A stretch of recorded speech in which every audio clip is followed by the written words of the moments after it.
Hey, Oz. Hey, Curtis. What movie are we watching this week? Oh, well, let's see. We are in the 5th week of Creepy Kids for Movies. So I brought a movie marriage fit for polygamy. We have got a cocktail of The Neverending Story. Okay. With a dash of Labyrinth. Alrighty. A dash of Indiana Jones and the Last Crusade. Can see that. With a splash of One Flew Over the Cuckoo's Nest. All wrapped up in a nice little Evil Dead bow. We are covering 1985's Wizard of Oz sequel, The Return to Oz.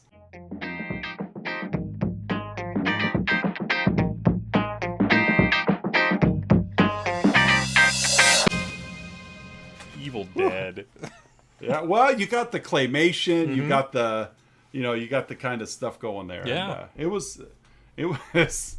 Plus, when the rocks were showing up and when they were talking to the Gnome King, some of that just reminded me of the cover of the Necronomicon. Yeah, it does look very Necronomicon-ish. Yeah, Necronomicon-y. Yeah, I think that's right. Necronomicon-y. So, welcome back, listeners and viewers, to another week of Let's Talk About Flicks, the monthly podcast where we take turns bringing a... I did it again. It's a weekly podcast where we take a monthly theme and we take turns bringing a movie to said theme. I am one of your hosts, It's a Oz. themely week where we bring a monthly... Exactly. Podcast month of this and that and who's it? I'm one of your hosts, Oz. And I'm the other host, Curtis. And we are covering 1985 Fairuza Balk debut film, Yeah. Return to Oz. She had done some TV movies prior, but this was her first major work. She beat out like thousands and thousands of little girls auditioning for Dorothy Gale. Yeah, didn't they kind of do just like an open casting call? Yeah, and it's just kind of cool because it's like, she's not in a lot of stuff these days, but she had a pretty solid like 80s, 90s, early 2000s careir. Yeah, she did. So, she's kind of a little niche actress, but I've always liked Fairuza Balk's work. Same. She's a good actress. So that movie marriage was all over the place, but there's a lot of everything there. So, this movie, as we'll get to it, you'll see is a little bit of all over the place. And so, we're talking about Return to Oz. Before we get there, I want to give a shout out to Patreon subscriber Don S. Thanks, Don. Thank you for your continued patronage. If you'd like to support the show, you can hit us up patreon.com. There's a link down below. We'd love to shout your name at the beginning of each episode as well. We'd also love to take your money, just being honest about it. Yes, that's true. That's really the goal here is world domination. I want a big trunk full of money, like in last week's movie, The Witches. Yeah, I want a big Louis Vuitton trunk. I want to be able to open up candy shops. Yeah. all over England. I want to be able to lace candy all across the entire nation. That's what I want to do. You didn't hit record yet, right? Oh, I did. Sorry. Okay, well, we could edit that out in post. Yeah. So, all right. What do we got for characters in this romp? This romp. This laugh riot. Yo, Yuckfest Return to Oz. Characters. We have Dorothy Gale, the lead character, and the same Dorothy Gale from The Wizard of Oz, played, as we mentioned before, by Fairuza Balk. We have briefer appearances by Auntie Em and Uncle Henry. We have the psychiatrist / Gnome King, played by Excalibur's Nicole Williamson. We have the nurse / Mombi, played by Jean Marsh. Girl at hospital, as she's billed, / Princess Ozma. I didn't even look up the other actors here at this point. But Emma Ridley. Emma Ridley, there we go. You can't forget the great Piper Laurie as Aunt Em. That's right. As I'm looking through here, Piper Laurie of, at least as I know her, Twin Peaks fame. She's also Carrie's mother in the original Carrie, not any of the remakes. Yes, the original. You are correct. We also have some other characters, some other beings that she encounters in Oz. We have Tik-Tok, Jack Pumpkinhead, the Gump, Scarecrow. We run into Scarecrow again, familiar face. We do. And even though they're not a standalone character worth mentioning, the Wheelers. Oh, but definitely. Yeah. Yeah. Oh, the Wheelers. I love the Wheelers. So, Oz, what do we got for the plot of Return to Oz? All right, plot-wise, movie kicks off. We are looking at 6 months after the events of the original Wizard of Oz. The tornado was laid waste to the farm in Kansas. Dorothy, of course, was just knocked unconscious, but in her mind, everything that happened in the Wizard of Oz was real. Mm-hmm. She was transported over the rainbow to another land, to the land of Oz, etc., with the Wicked Witch, and yada, yada, yada. So she has basically talked nonstop for the last 6 months about everything that's happened, to the point that Aunt Em and Uncle Henry, they believe that she's delusional. Little worried about their niece. Yes. Yeah, because that's all she talks about. They're rebuilding the house, like they're trying to restart, and all Dorothy could talk about is the Scarecrow and the Tin Man and the Lion and the Witch. I will say, though, when it comes to kids, sometimes kids kind of either make up their own worlds. So no, they don't. No, they don't. Yeah, so let's not jump to any conclusions before we pump electricity through their skull. Oh yeah, so that's exactly what Aunt Em and Uncle Henry decide to do. Aunt Em takes her to Dr. Whirly's sanitarium, where, while under the care of Nurse Wilson, which I did really like this about the movie. It doesn't show up on my 3-2-1, so I feel free to talk about it here. I watched it with my daughter. She wanted to watch it, and she admitted, she's like, "Ooh, that's creepy. Ooh, that's creepy." So it was working. Creepy movies for kids. Nailed it. Told you so. But one of the things that I really enjoyed about this movie is that they did piggyback off of what the Wizard of Oz did, of taking the sepia actors, the farm hands and Professor Marvel, and then and of course Miss Gulch, and then placing them in the Land of Oz as other characters. And we do the same thing here, because as you mentioned, Dr. Whirly also plays the Gnome King, and Nurse Wilson also plays Mombi. So we do see, characters of Dorothy's real world showing up in her perceived fictional land. So Dr. Whirly is, he's been tinkering. He's been tinkering in electrotherapy. As one does, tinkering and pumping electricity through another person's body. Aunt Em just basically drops her off. She's like, "Well, Dr. Whirly's gonna, he's gonna take care of you, and we're gonna clear up all these little misconceptions." And so the plan is, right? So she Stan Marshes her, and out she goes.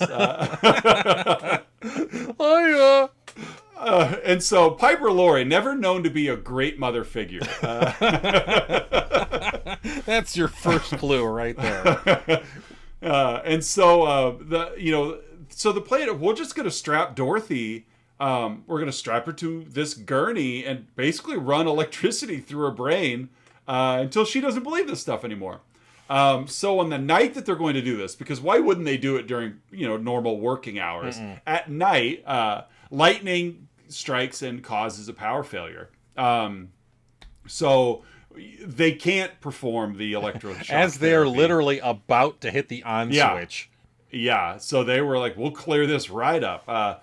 Dorothy is then freed from her gurney straps by a mysterious girl that tells her, "Hey, this is dangerous. Like, Dr. Whirly's machines, they cause damage to patients. It's not good to have electricity unnaturally pumped into your body." Right, exactly. Like, I know you may want to be a Spider-Man villain, but this is not the way about it. And so the two of them escape. Nurse Wilson is chasing them through the rainstorm. She's a creepy character herself. Chases them into a river. Where the mysterious girl's washed away, and Dorothy pulls a rose from Titanic and climbs on board climbs into a floating chicken coop that lets Leonardo DiCaprio drown. She does. Yeah. Well, we don't see him in this movie, so because she let him drown. So that's the end of that night. So wakes up. Dorothy wakes up. She's still in the chicken coop, but she now has her chicken with her, Belina. It's like her best friend. She's got Belina the chicken who can now talk. Yeah. Nothing strikes Dorothy as odd. No. Belina can now talk. You know, and she feels that we're stranded out here, you know, but they just turn out to be in like a big puddle. So they get out, they hop over some rocks. Well, Dorothy immediately knows where they're at. Oh yeah, she recognizes it right away. We're in the land of Oz, and this is the what they call it? Deadly desert. desert. This is the deadly desert. Anything that touches the deadly desert turns to sand immediately. So, you know, they hop, skip, and jump over some rocks to get to some, you know, some grass. They know they're in Oz because, oh, look, there's a tree that has lunch pails. I'm hungry. Let's eat. Ham, sandwiches. Lunchable. Right. Go-gurt. Pepperoni. Oreos. Thanks, Mom. Score. Sunny D. I know I'm in Oz because there's no purple stuff. So they, and not only are they back there, but they're like in Munchkin Land. Like, you know, Dorothy sees the old house. There's the house, Belina. You know, that she finds the yellow brick road, and she retraces her former steps back to the Emerald City. Yeah. Although the yellow brick road is in shambles. Yeah, it's seen better days.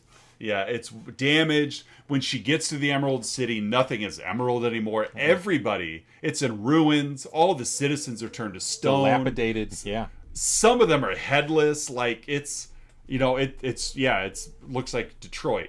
I'm not wrong. I mean, what movie? Like, they make movies in Detroit, and there's parts of Detroit that just look dilapidated. Not necessarily the people that are missing their heads, but it's just... That's where RoboCop was set. I know. That's where the Don't Speak movies are set. That's where 8 Mile is set. Like, it's Detroit. And so they're, like I said, they're in the shambles of the Emerald City, and they see, like, graffitied on the wall, "Beware the Wheelers." Well, so Dorothy asks Belina, "What's a Wheeler?" "Well, I don't know." I'm pretty sure Belina always sounds like what's the actress that did the TV show Mama's House? Vicki Lawrence? Is that it? Vicki Lawrence. Yes. Yeah, thank you. Like, I know Vicki Lawrence did not do the voice of Belina, but just the Mama as Belina. Yeah. That's like that's all I could think watching this movie is I'm like, this just sounds like Vicki Lawrence playing Mama doing the voice of Belina. Like, everything is just sarcastic and dry and really not funny. No, but the opposite of Vicki Lawrence. Yeah, the opposite of Vicki Lawrence. But it's just all that can remind me is this just like, or like the church lady. You know, this would have been like Dana Carvey's church lady trying as the voice of Belina. Who turned them to stone? Was it Satan? Satan. And so, you know, they're questioning who the Wheelers are just as we start to hear like some squeaky wheels. And we get glimpses. We get glimpses of like stilted, like hunched over on all fours, very elongated legs and arms. We just get glimpses of these as they're rolling in behind a wall or behind a pillar or whatever. Kind of reminded me of the little sequence in Children of the Corn where what's his name is sprinting through town. Bert. Yeah, Bert's doing his wind sprints through town, and the kids are like just, you know, peering out from it's, you know, it's like their first person shots peering out behind windows, and you see like a shoulder go into frame, and and so Dorothy is attacked by the Wheelers. You know, and it is a very creepy scene. Yeah, it is. Very creepy because she can't run anywhere. Like, everywhere she goes, she's a Wheeler stepping out from behind a wall or whatever. Like, she's boxed they've got in. her cornered. Yeah, they've got her boxed in. She, luckily though, when she was convinced, because back before she was taken for electroshock therapy by her aunt, she found a key laying in the hay, and she was convinced this is from Oz. Like, somebody sent this to me from Oz, and it's a useful key. Well, she has the key still, and so they corner at the end of an alley. and they're like slow. Oh, it was very creepy. My daughter was even like, this is creepy. I'm like, I know, isn't it? It's great. Luckily this key fits a keyhole in the wall. Yeah. And she opens up a block and she gets away. She gets away from the Wheelers. And in this wall room, whatever, there she finds the mechanical man Tik-Tok. Not the short video app. This is not the inspiration for that. It all traces back here. Oh yeah, it was the inspiration for TikTok.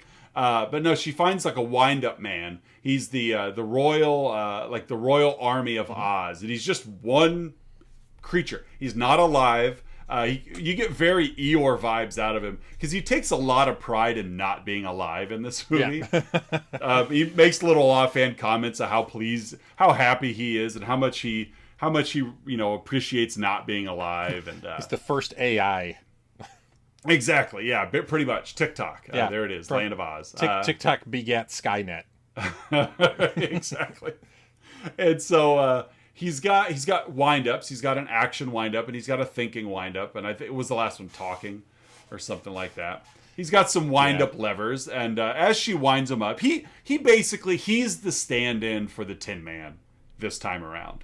And so, we see, we got this fun little scene where she winds him up, and she still has her lunch pail with her ham sandwich, and TikTok's like, the Wheelers are out there. Well, I could beat them. Give me your lunch pail. And he goes out and he kind of spins himself in a circle. And, and of course the Wheelers attack him one at a time. Yep. And they get knocked on their keisters and, all the things that you see in a movie. And so they all wheel away except for the lead Wheeler. They snatch him up. Yeah, TikTok shakes him down. Yeah, he really does. You play a little good cop, bad cop here with TikTok and Dorothy. And the lead Wheeler tells him that the Scarecrow is now the king of Oz, but he's been captured by the Gnome King, and the Gnome King is also responsible for the destruction of the Emerald City. And so, we need to get back to saving him, and the only way to do that is to go through the castle of Mombi. Mm-hmm. So Dorothy, Bellina, and TikTok, they travel to Castle Mombi. Who is she's been named the Princess of Oz, Mombi has. And the goal, Mombi, this is another really cool scene. Yeah. Mombi, we find out where the heads have gone, of some of the citizens of Oz. As Mombi has a head, but she prefers more beautiful heads. Mm-hmm. And so she's got this hall of heads, cabinets. Yeah. Yeah. The first time we see Mombi, we don't see her actual head. Of course, this is played by the same actress who was the nurse in the sanitarium. And so that's her true head is there. But the rest of these heads, she has stored almost like they're mannequin heads, but they're, it's live. Like they're actresses that are, in front of a green screen or whatever. It's a really cool scene. Yeah. But she just changes her heads. She wants a different head, she just swaps it out for another one. Yeah, it's like going to your walk-in closet and just grabbing a different outfit. Right. And so the goal here is Mombi's going to take Dorothy's head and add it to her collection. And so Mombi overpowers them, and she imprisons the group at the top of her castle, where they find Jack Pumpkinhead, who is kind of our Scarecrow character. Mm-hmm. Tin Man, Scarecrow, and Lion still exist. We catch up to them later, but we need a Scarecrow, a Tin Man, and a Lion for our movie here. So, Jack Skellington, Jack Pumpkinhead, who is an inspiration for Jack Skellington. Yes. Yeah, for Jack Skellington. There is a direct line there. I even asked my daughter when we were watching it, before they said his name, I go, who does that remind you of? She goes, Jack Skellington. From Nightmare Before Christmas. And I said, yeah. Mm-hmm. And then she asked, what's your name? And he goes, I'm Jack Pumpkinhead. And she's like, what? I go, it's not the same guy, but it's inspired by. And so Jack Pumpkinhead explains that Mombi has this powder of life, that if you sprinkle the powder of life on something, it will come to life. But she keeps the powder of life in the locked up with the cabinet with her real head. And so the goal is now we need to get the powder of life because we need to figure out a way to get out of here. So they look around, this prison room that they're in. It's like and an they find attic. it's an attic. That's where it's going to go. It basically, they find a bunch of furniture. They find a moose, like a moose head. They call it the Gump. It's a moose-like animal, which I read in the trivia. In the land of Oz, the Gump is a forest animal, so that makes this a forest Gump. Hey-o! And so they construct this flying creature out of furniture. They've got like ferns for wings or whatever. They make this flying creature, and we just need to bring it to life with the powder of life. In the meantime, Dorothy looked out the window from this attic and spotted the Gnome King's castle. So way off in the distance, way on the other side. So it's not the deadly desert. So it's not just to escape, but it's also to fly to his mountain. Yeah, so we got to get there. So Dorothy, she does tiptoe her way up. She took the key. Mombi had a key on her wrist. They go to her like sleeping headless torso. Yeah. Steal the key. She steals the powder of life. Of course, her head wakes up. It's you, and it's creepy. It's creepy. But she steals the powder of life. They sprinkle it on the Gump. The Gump comes to life. They all jump on board. Jack is pushing it. Out the window they go, and they fly away.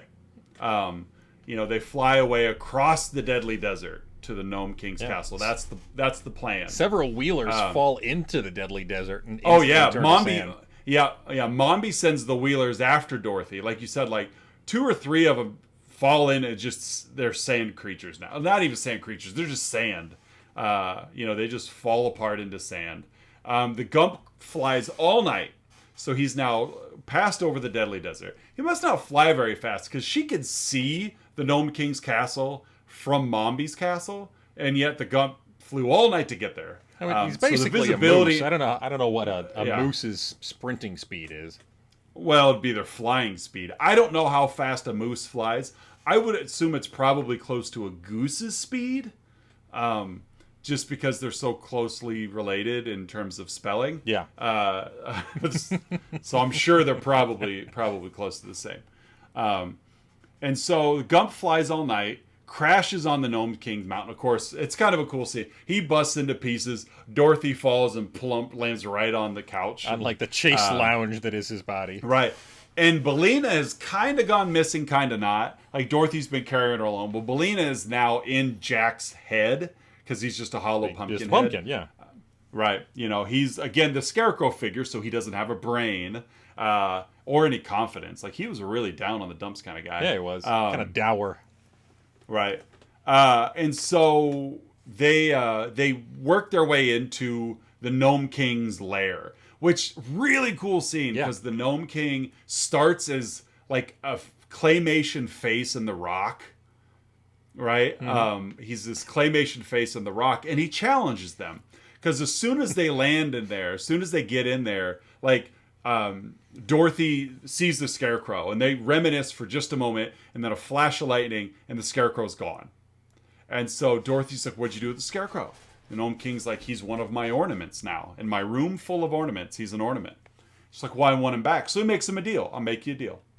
Each of you can go into the ornament room, and if you touch an ornament and say Oz, right?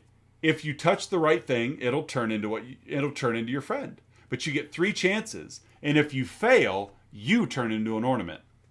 And it's this really cool scene because the Gump goes in first, and he fails. But each time they fail, the Gnome King becomes more human-like. Mm-hmm. Like, he originally is just claymation rock. But then, like, when the Gump fails, he has eyeballs now. And then Jack Pumpkinhead goes in, and he fails. And now it's no longer, like, claymation. It's the actor. It's Nickel Williamson. Yeah. Yeah. It's an actor just in makeup. It's really cool. Yeah. So the Gump fails, Jack fails, and Tik-Tok goes in. Well, one of the rocks that's kind of keeping an eye on things lets the Gnome King know that Tik-Tok didn't get to guess. because he's just stopped. He froze up. Right? He ran out of ticks. Froze up. The Gnome King around this time reveals to Dorothy that he has her ruby slippers, and that's what he used to conquer Oz. And he offers to send her home. I'll just send you home right now. I'll make you a deal, Dorothy. Right. You get to go back We to can Kansas. get out of this. Yeah, you can go home now. And she's not interested because she wants to free her friends. And so, like I said, Tik-Tok runs out of ticks, as you said. So the Gnome King lets her go in to wind him up so that he can make his choices. And Tik-Tok, being a pretty smart guy, he's got a plan. Is. Dorothy, I'm going to guess, and if I guess wrong, watch what I turn into, and that might give us a clue of what you're looking for. Well, Dorothy kind of drops the ball on that one. Great fails. plan, not well executed. Yeah. He fails, and she doesn't see what he turns into. So she does what anybody would do, and she basically eeny, meeny, miny, moes it. And she walks over, and this was my, as I'm sure you picked up, this was my Last Crusade reference. Yeah. This is basically what this is Indiana Jones looking for the goblet of life. He chose poorly.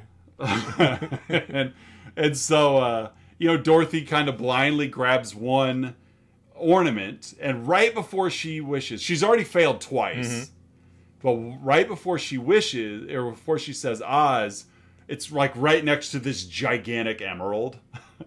Well, she's like, wait a second here, Emerald City. So that's the one she guesses on, and it turns into what she wanted. I don't remember which one was first, but it doesn't matter. I think it was Scarecrow. I think you're right. So yeah, it was. So Dorothy, she finds the Scarecrow, turns him back into his form, and that's when she realizes that the people from Oz turn into green objects. So now they each go around finding a green object, which is kind of comical because the Scarecrow's like, "Is this green?" Like last week with, "Is this Bryan Cranston?" No, but keep guessing. It only gets funnier. And so, so they turn back Jack and they turn back the Gump. Well, we find out Gnome King doesn't play fair because each of these turning back turns him back into a rock form. He just wants to be human. Don't we all? So now, yeah, I do. Everyone but Tik-Tok, he's totally fine with being a lifeless entity. Yeah. And so the Gnome King is now he's just enraged. Oh yeah, he's angry. He's angry at Mombi because he allowed them to escape. So he imprisons her because she shows up to warn him, to warn the Gnome King about something. And I'm going to get to that in a second. I've purposely left it a mystery. Because the Gnome King up to this point looks unstoppable, really. And he grows to this gigantic size, and he just decides, I'm just going to eat you guys. Yeah. And she's like, but that's not fair. We had a deal. And he's just like, I don't care. I'm the Gnome King. Deal spiel. Get in my tummy. Right. And so he picks up Jack, which don't forget, Bellina is in Jack's head. So he picks up Jack, and he's literally just going to like Roman Empire drop him in his mouth like grapes. He's going to Alexander the Great eating grapes to Jack. Bellina, who Dorothy made a joke back in Oz that if Bellina doesn't start laying eggs, then they're just going to end up having her for dinner. Well, Bellina at this point, who is hiding in Jack's head, lays an egg because she's afraid, and this egg falls into the Gnome King's mouth. Well, we find out that eggs are poison to the Gnome King. A couple of times prior to this, you hear Mombi saying, like, "Is there a chicken with her?" Yeah. And even the Gnome King was like, there wasn't a chicken, was there? Like, I initially had that as one of my huns. Like, why is everybody so afraid of a chicken? Well, and even the rocks, when they were like, before we saw the Gnome King, when the rocks were reporting in on her, and they're like, she has a chicken, and he's like, a chicken! And so the egg falls into his mouth, which poisons him, and he just, and this is my Evil Dead reference, he just crumbles, claymation style. And so he's gone. The Gnome King has now been killed. Dorothy is... This is two two nemesis in the land of Oz that she has inadvertently killed off with normal everyday items. Like, she killed the witch with a pail of water unwittingly, which why would the witch have a pail of water around anyway? If it kills you, yeah. Right. And then the Gnome King, and really she didn't even poison the Gnome King. Bellina did, but still. The Gnome King has now been poisoned. Dorothy retrieves the ruby slippers and puts them on and everybody in the ornament room turns back to where they were. The Gnome King's lair, the subterranean kingdom that he lives in, the Rock, basically. Not Dwayne Johnson. Or the Nicolas Cage, Sean Connery vehicle. But or the 90s TV show with Charles S. Dutton, Rock. Or that one. Just want to be clear which Rock we're talking about here. It all collapses, and she wishes quickly for the group to be returned to a restored Emerald City. Click, click, click. Boof. There they go. They powerful slippers. Right. So they all get back to Oz, and except for Tik-Tok. Because when she wished everybody to come back to life, Tik-Tok was never alive. So he couldn't be restored. Well, coincidentally, there was a green medal hung on the Gump's antlers as they left the Gnome King's ornament room, to which, ta-da, that's Tik-Tok. That's Tik-Tok. So she gets one more wish restored, and she brings Tik-Tok back. So it's impossible to avoid Tik-Tok. You can't get rid of it. It burrows into your brain, as the kids have told me. Right. Once again, the people of Oz, as Dorothy has saved the day again, the people of Oz have asked Dorothy to be their queen. But she said, I just want to go home. I just want to go. She wants to take Bellina with her. Bellina's like, I'm staying here. I'm a talking chicken. I'm not going back. Everybody fears and respects me here. Which I always thought this odd because Princess Ozma, who turns out to be the rightful ruler of Oz, is trapped in a mirror. We had met her earlier. Mombi had her trapped as well. She was also the girl at hospital that saved her. So another real world person showing up in Dorothy's fiction. Princess Ozma is freed by Dorothy from the mirror that Mombi imprisoned her in. And she is now taken over the throne. Which begs me to wonder, I just thought of this, like the people of Oz asked Dorothy to be their queen when they all know about Princess Ozma. They don't necessarily know that she can be freed, but they are aware of Princess Ozma because she's Princess Ozma. She's yesterday's news. I guess so. And they're like, Dorothy, you'll be our queen, right? And she's like, no, I guess we'll deal with Ozma. So Ozma now has the ruby slippers. Makes Dorothy put them on her, which I thought was quite comical. Dorothy takes off the shoes and puts them on Ozma. So Ozma immediately sends Dorothy home. Dorothy doesn't even get time to say bye to everybody she wants to. Ozma's like, click, click, click, get out of here. Girl, bye. Bye, Felicia. The kids still say that, right? Yeah. Yeah. Everyone. all my current high school students talk about is 1995's Friday. Yeah. Fair enough. It hasn't trickled down to my part of the world yet. Once it does, it's not going away. So she sends Dorothy home, promising that she can return one day if she wishes to. Bellina, like I said, said, I'm not going with you. So Dorothy's only friend on the farm is now abandoning her. And Dorothy wakes up on a riverbank back in Kansas, where, she wakes up, she's covered in mud. Because again, last time we saw her in Kansas, she was floating away on a chicken coop, from the storm to escape Dr. Worley's sanitarium. Her Uncle Henry finds her. Aunt Em doesn't seem to be too quick behind him. Toto's she starts right there yelling.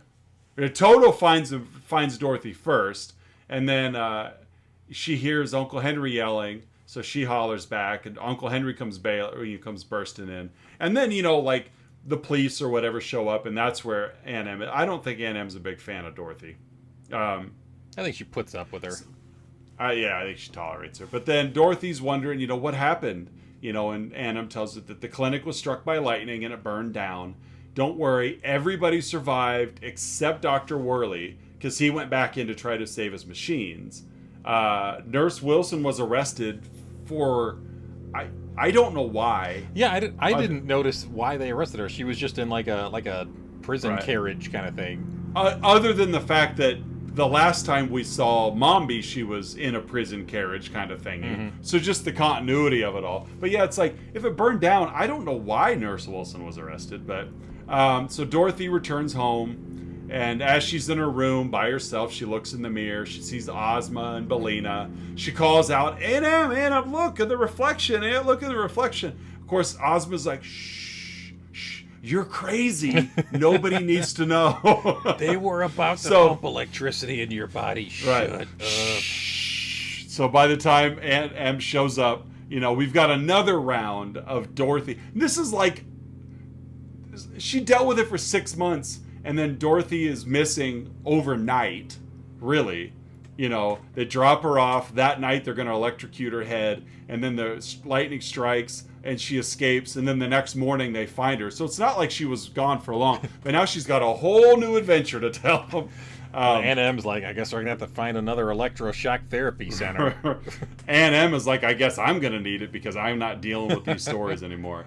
And that, ladies and gentlemen, is Return to Oz. There it is, the 1985 dark fantasy Walt Disney film. Yeah, Walt Disney film. Just a reminder of that. Yeah, Walt Disney film. But I love this movie. I loved it growing up. I won't say I watched it all the time, but it was on HBO a lot. And so I remember seeing this quite often. And the Wheelers stuck in my head big time, especially the masks when they had their head down, and like their hats were mask faced, and they stuck in my head. But except for the lead Wheeler, who didn't have a mask on top, but he did have very, very thinning hair. He did, yeah. Well, we had to designate which Wheelers wheeled safely and which one did not. Maybe the one whose hair is most thinning is the leader. That's how they determine their ranks. Right. And so that's it. That's Return to Oz. Yeah. At this point in the show, Oz and I each give our own unique rating to the film in question in this week's 1985's Return to Oz. Oz, how would you rate Return to Oz? I'll give this a dozen poisonous chicken eggs. Okay. But only poisonous to rocks. Only to rocks, yeah. Only to rocks. The next time you see a rock looking at you wrong, just crack an egg on it.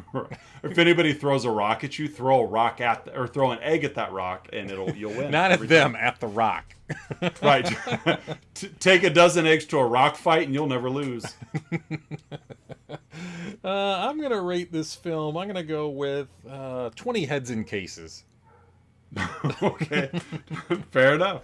Yeah, Mombi's cases to be exact. Mombi's, they're not just random cases or random. Yeah, heads. It's not like 8 heads in a duffel bag. No, 20 heads. 20 heads in glass cases. Mombi's cases. Yeah. It's the sequel to 8 heads in a duffel bag. It really pulls the universes together. The next segment, folks, is Outside Insight, where Oz and I each bring a non-professional review that we found on the interwebs to the show. Oz, what is your Outside Insight? My Outside Insight is found on Letterboxd by Lindsay, who gives it 3.5 stars. As a preface, I like it when people write in the language and in the vernacular that they speak in. Okay. So here's Lindsay's review. Wizard of Oz is already a pretty dark and cursed movie. So for Return to Oz to come back like, haha, you don't even know dark and cursed is pretty impressive. Tik-Tok stand for life. That's it. That's it. Tik-Tok stand for life. I like that. Ha. You don't even know. You don't even know. Right. Don't even try. Right. You don't even know. Ha. Don't even point. It just reminds me of like when Dr. Steve Rule's trying to one up the kids at the spelling bee. I bet you get it wrong. I threw in my hatchback. So what's your outside insight? My outside insight comes from Pixies31224 and from IMDb. Lots of ellipses I don't think this person has quite understood the purpose or correct usage of an ellipses. Well, they have a train of thought going. Yes, I still think about this movie. Often, in fact. The imagery is wild. So dark and wicked. This movie haunts me, and I give it mucho credit for that. Mucho. So it's a Hispanic pixie. Yeah. Not much can penetrate my own odd imagination. Check out the Wheelers. Wicked. Mucho wicked. So she's from Boston too. Yeah. Those Wheelers are wicked smart. Fairuza, I'm jumping ahead a sentence or so. Fairuza Balk is adorable. Tik-Tok too. Have fun. Have fun. Have a good time. It's like this person gets winded when they type. I still think about this movie. Ellipses. Often, in fact. Ellipses. So dark and wicked. Have fun. Have fun. Oh yeah, that would definitely stood out to me. All right, folks, time for our signature segment. Are the 3, 2, 1, in which Oz and I each share 3 goods, 2 bads, and 1 about the film we've been talking about. In this case, Return to Oz. Oz, what are your 3 goods? Oh, my first good, and I have to go there, I can't leave this for you to take, is the Wheelers. I love the Wheelers as henchmen. I love the Wheelers as spooky. They just, the way they were even filmed, just very predatory, overhead shot, especially when they're closing in. Like, it just, you had like a little bit of like almost like Jaws, when Jaws is like overhead shot creeping in on something, and then like when they've got her cornered, it was very like Nightmare on Elm Street-esque. Of just like you know, seeing them from the protagonist perspective is like, it just amps it up, like this, you know, first person point of view of like, you aren't going anywhere. And they were just creepy, and I do. I love the Wheelers. They're my first. Well, and like, you know, like they're humanoid, but not at the same time, with like the over exaggerated limbs and let alone the laughs. And it was all done practically. So kudos to those guys. That couldn't have been easy to do. No. 2 is Fairuza Balk she did great. Yeah. She really did. You know, for a feature film debut, and she's filling some big shoes playing Dorothy Gale. In a Disney production, like, but she nailed it. Like, she was 10 years old when she filmed this part, and you know, obviously, I knew I'd draw a blank. Liza Minnelli's mom was 16 years old. Why am I drawing Judy Garland? There you go. Oh my gosh, I need to turn in my film card. Liza Minnelli's mom. You knew what I was talking about. But Judy Garland was 16. But Judy Garland came off older than 16 when she, you know, like, but whereas Fairuza Balk, she's a kid. Yeah. Like, you're watching this and she's a child. You know, and a lot of it, we're not going to get into the weirdness of 2 adult men talking about, you know, adolescence of females. But, you know, like, Judy Garland had hit certain growth projections that Fairuza Balk had she yet looked to like start. a young adult. Whereas Fairuza Balk looked like a child. Exactly. And that's, you know, that's where I was going without trying to be too creepy about it. But yeah, Fairuza Balk looks like she's a little kid. She's a 10-year-old kid. And so, you know, I thought she did wonderful. She nailed it. She did a great job. And it obviously, you know, extended into the, you know, the career that she's had. So kudos to Fairuza Balk. And third, I really like the dark atmosphere. There was nothing, if you're watching the original Wizard of Oz, I know that it scared a lot of people. Just because there wasn't, you know, the monkeys, I remember my dad telling me the flying monkeys always scared him. But really, if you look at it through a lens of today, where you're watching a classic, there's nothing scary about the Wizard of Oz. Like, the witches aren't scary. They're very stereotypical, green face and pointy hats. And but there's really nothing scary about the Wizard of Oz. Whereas Return to Oz, there's, like, the filmmakers were trying to film this in a creepy, dark, you know, eerie manner, and it worked. Yeah, it did. And you know, and so I don't know if it's a testament from 1939 to 1985 and just how much more we have accepted out of film at that time or whatever. But either way, I really like the dark atmosphere of this film.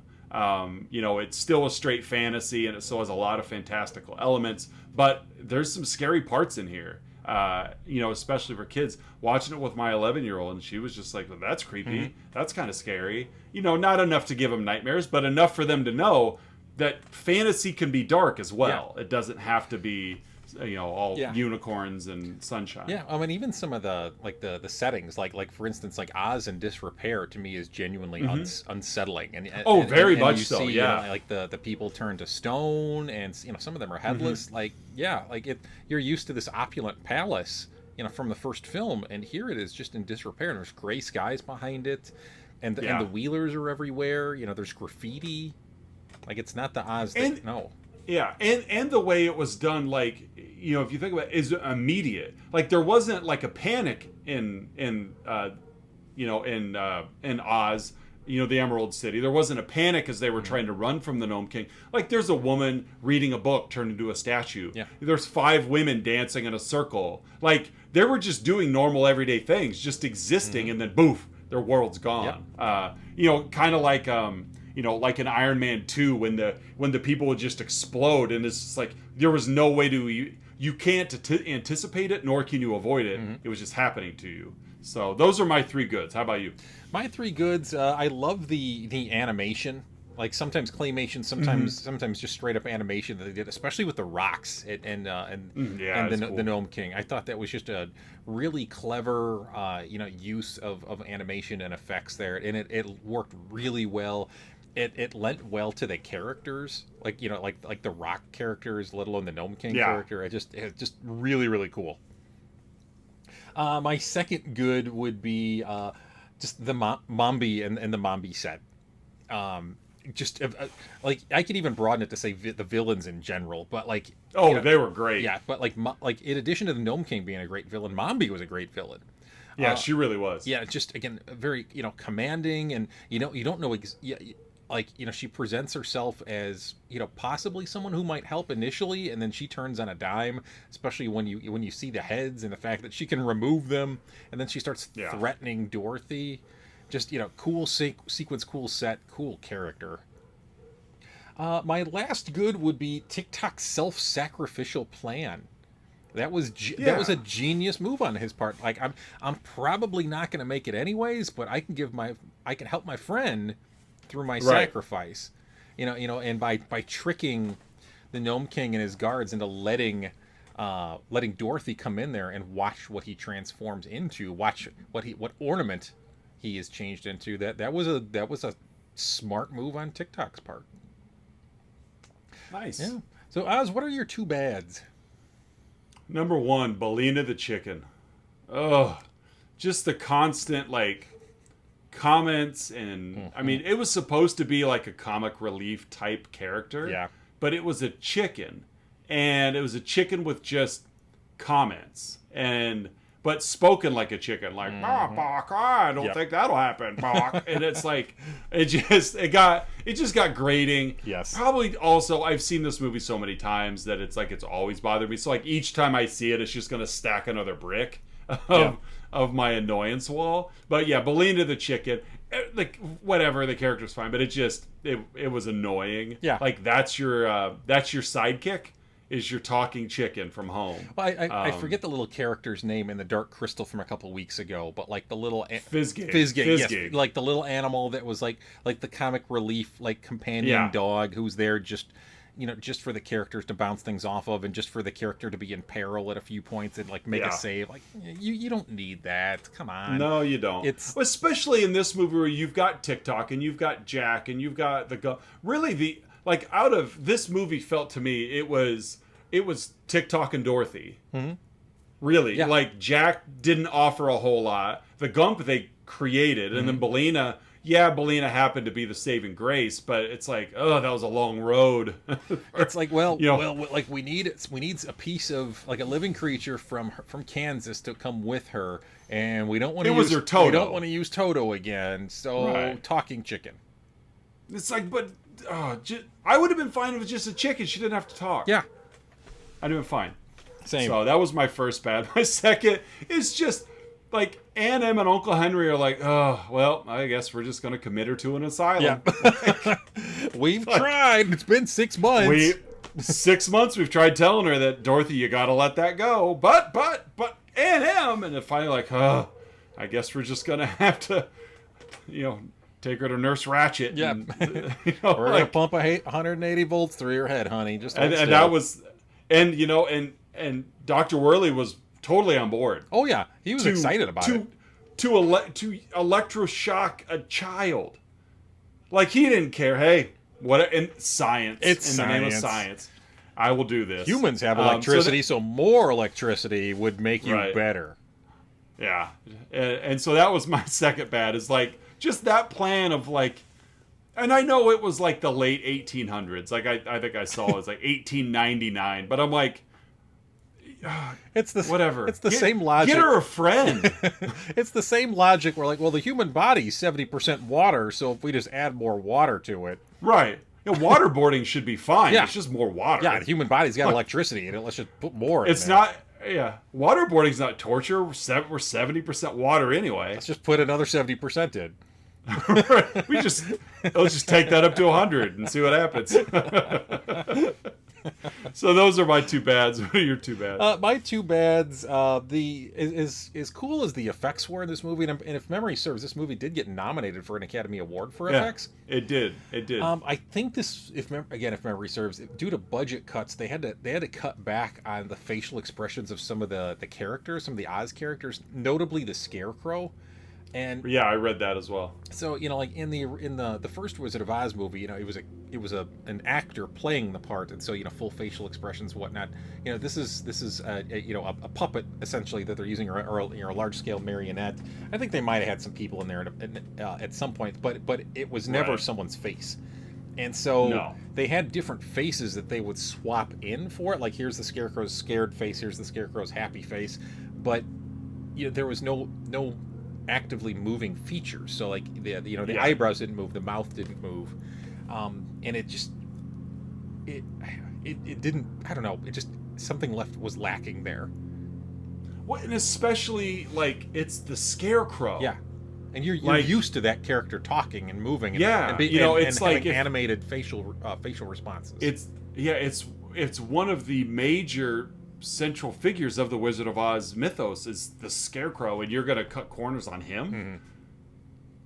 And the same thing, like Tik-Tok's mustache moved, but that was it. Jack Pumpkinhead's face didn't move. The Gump moved a little. Right. It's surprising. But yeah, you're right though. Yeah, they spent more. His facial features of all had the most movement to them. But yeah, just like if you're going to go all out on everything else, like just a little bit more and just finish the job. Yeah, I agree. Let's see. My other bad would be Dorothy's desperate method of ornament selection. as you mentioned before, Tik-Tok comes up with this great plan. He's like, I'm probably not going to make it, but hopefully my sacrifice can give you the answer, can give you some insight on how to solve this riddle. And instead, she closes her eyes, sticks her arms out, and spins in a circle. Right. Yeah. And that was she catches a tiger by its toe. Basically, yeah. Like she takes like the little kid approach to it, which again, she is a little kid. However, like he just told her the plan. Like just do this thing. And like, okay, cool. By the way, I had Belina as my number one bad as well.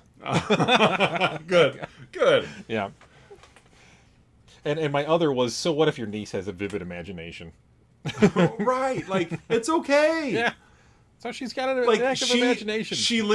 Her parents are dead. She lives with her aunt and uncle on a farm in rural Kansas with no other friends. Mm-hmm.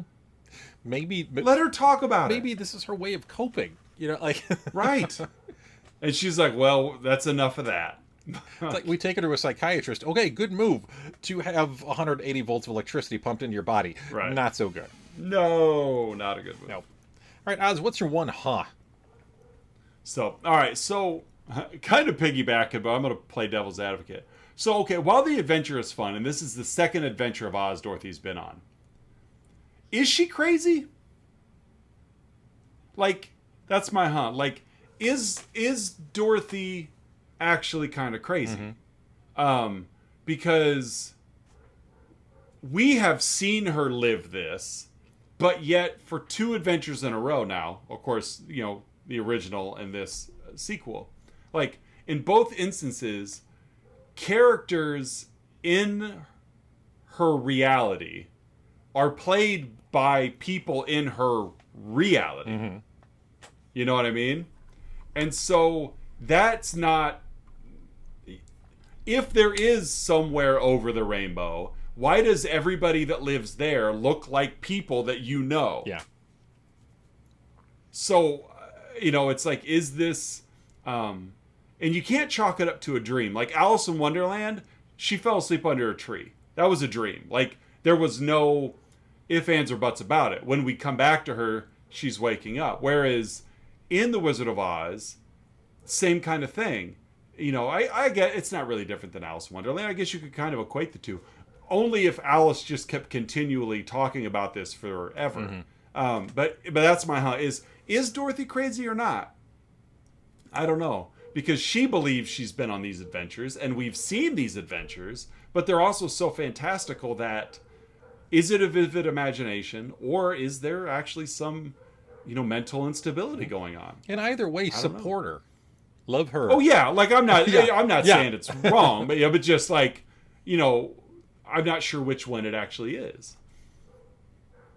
Huh. All right. I mean, it's obviously based on fiction anyway, but yeah, that's just at the ground of it. Is she or not? So, what's your My I was watching this with my wife, and afterwards, she turns to me and says, "What happens to the Gump after Dorothy leaves?" What does happen to the Gump? Because he had, was it the dust of life or whatever that was? Oh yeah, Sprinkled on powder of life. There we go. So does he just continue to be like a head on a chaste lounge? Yeah, with fern leaves for limbs. Like, is that his existence? Yeah, because he was nothing. He of course used to be a live Gump, but he's since been, you know, deceased and taxidermied, because taxidermy's a thing in the Land of Oz. But you're right. Like, now he's reanimated. So what happened? Well, here's a question: can you taxidermy something that's been taxidermied? Yeah, I guess when this reanimated Gump dies, does he just revert back to the previous taxidermy? Or do you stuff the head of the head that was stuffed? Right. Yeah. It's a chicken or egg argument. Poison egg. Yeah, there you go. Yeah, that's a good question. What happens to the Gump? Like, do they put him in a stable? Do they just mount him back on the wall? He's like, he was the inspiration for Billy Bass. Yeah, let's put the Gump on the wall. We'll just talk to him. He'll be our friend on the wall. Every time you walk by. He turns his head and talks to you. All right, folks, that was Return to Oz, the 1985 dark aesthetic Disney movie. And that wraps up our month of June. Yes, it does. For creepy kids in movies. What a fun creepy month. Movies for kids. It was a fun month. Super fun month. I had a really good time. 5 weeks. Yeah. Good time. And we kick off another month. Yeah. Next week. Do you know next month's theme? I have it here if you don't. I got it pulled up as well. Oh, all right. Why don't you share with our loyal listeners and viewers, what is July of 2022 going to cover? We're transitioning from creepy movies for kids to mockumentary month. And folks, we have got some fun planned for you. Mm-hmm. I'm excited for my 2 choices that you have not seen before. And I am excited for my 2. I can't remember if you've seen them, honestly. I know you've seen the second one. I have. The second one, yes. The first one I've seen one time, but it'll be like a new movie to me. Yeah, the first one, which will be next week's movie, so we can reveal what that one is. Yeah, oh yeah. I think it's 1999. I don't have that pulled up in front of me. 1999's Drop Dead Gorgeous. Super fun movie. Oh, what a It's Kirsten Dunst and Denise Richards. Denise Richards, Amy Adams, Kirstie Alley. Young Amy Adams. Some amazing time. Ellen Barkin is in there. Whatever happened to Ellen Barkin? That should be my every movie. Every week, I think, regardless of if she's in it or not. What happened to Ellen? Where's Ellen Barkin? What's Ellen Barkin up to? And Allison Janney is in it. I almost blanked on her name. Oh, so some great actors. Just a really, really fun movie. So yeah, next week we kick off Mockumentary Month with Drop Dead Gorgeous. Next week will be episode 36. Wow, on the road to 30,000. So, our Mockumentary Month, I'm looking forward to it. Yeah, me too. I really am. Oh, I'm so excited of the two that I'm bringing to the table. Just mainly because you haven't seen them. That's why. I mean, they're fun movies. They're great movies anyway. But I'm really excited because I know our sense of humor, and I know this is going to scratch all those itches. And I'm just really excited because I think they are going to be two new movies in your like window of favorites kind of thing. Excellent. I'm excited about that. Yeah. Just they're way up there. So Mockumentary Month kicks off next week.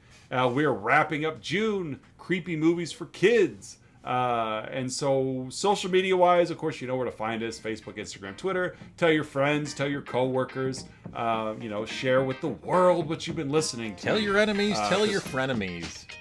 Right. tell your fictional friends. Yeah. I don't care. See if they tune in from the land of Oz. Yeah, if they can give us a like or a follow, that would be appreciated as well. I'm sure they'll be ecstatic because they'll tune in and be like, "Oh, Oz is one of the hosts. That's cool." The all powerful. And so, we know him. But that's where you can find us. You can find us, of course, on YouTube. I mentioned Patreon earlier if you guys want to jump on there. But either way, we just appreciate you listening to us gab about movies and crack jokes about things that we find funny. And hopefully you find funny too. So, wrapping up another week of Let's Talk About Flicks. I'm one of your hosts, Oz. And I am Curtis. And we will catch you guys in July when we kick off Mockumentary Month. You guys have a good time until then.